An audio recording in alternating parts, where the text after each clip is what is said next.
Our forms are an essential part of this military. It contains a lot of information and helpful resources to do our work at the United States Defense Force. But how do you use our forms? And where do you find certain information? That is something you will learn in this video today. We will first be covering the Regulations, Training, and Procedures Board. This board contains 3 different subcategories: procedures, training, and regulations. Before you click on one of the subcategories, it is important to know that OSPNC offers you a guide to easily navigate this board.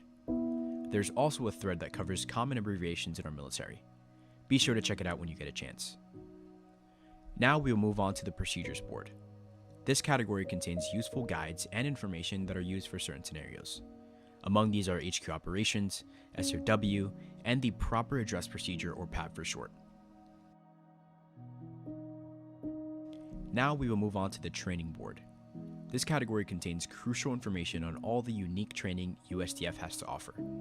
FEATs, PTPs, IRDT, and information about NCO exams can all be found here.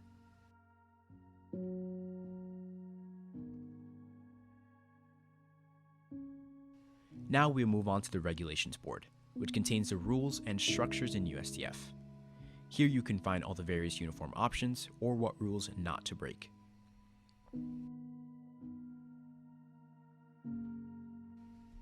Next up is the Offices and Positions Board.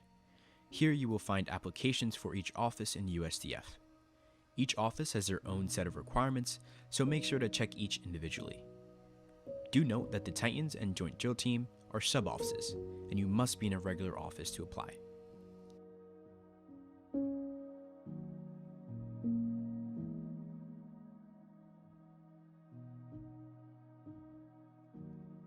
This board is also where office directors post command vacancies in their respective offices.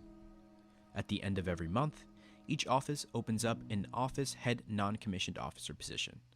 You can apply for these positions once you're an SNCO. These command positions are a great starting point for any person who wishes to join a command team. The Leaves and Reserves Request Board and the Resignation Board outlines all available leave, reserve, and resignation options that personnel may choose from.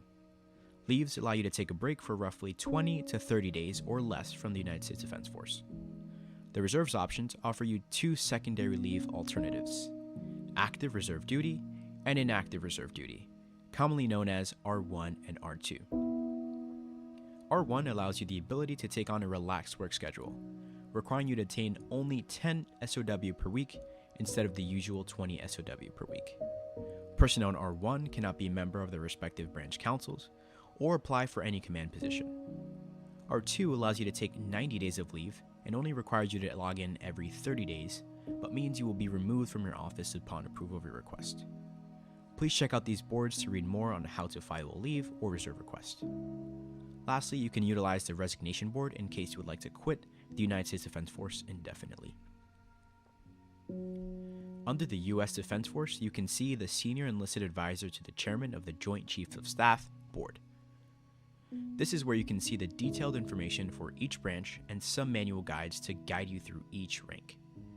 First thing I would like to show you is the Jnco Handbook. This handbook contains everything you need as a Jnco, such as offices you can join, the common referrals, FEATs guide, and the proper address procedure. Each of these topics give out details about what you should know as a Jnco.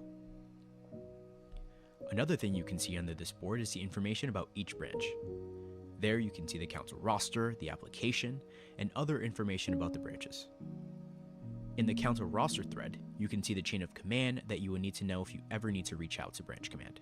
The chain of command will be BHNCO, SEAC, Vice Branch Chief, and lastly Branch Chief. For you as an NCO, your first point of contact is the BHNCO. On the main page of the forums, you will see a magnifying glass icon at the top right of the screen. This function allows you to search for specific threads and members on the forums. It also allows you to search by keywords in any thread on the forums. For example, if you write down SOW, it will showcase a list of threads and posts that all mention that keyword. Alongside the search function, you can also head to your account settings by clicking on your profile icon and then the User CP option. This is where you will be able to customize and optimize your forums to your liking. What you can currently see is a User CP Home. If you look closely at the left bar, you will see that there are different sections.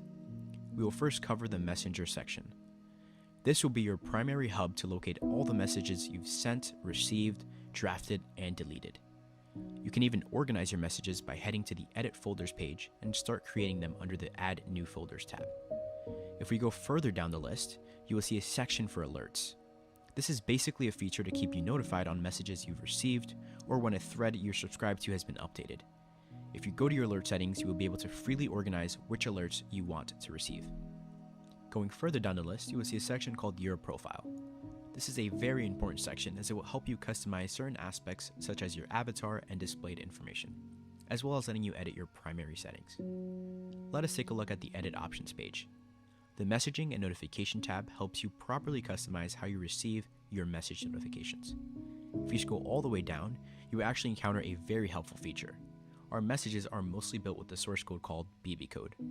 Checkmarking the Put the Editor in source mode by default will allow you to paste and format every message in source code by default, helping you paste any format without any complications. Lastly, we have the Miscellaneous section. Theme settings allow you to switch between a dark and light mode. As I'm recording this video, the light mode feature does not actually work, but our administrators are working very hard to have this up and running as soon as possible. Group memberships are otherwise known as roles or maskings. If you've been added to a group, you will be able to see more boards on the forums.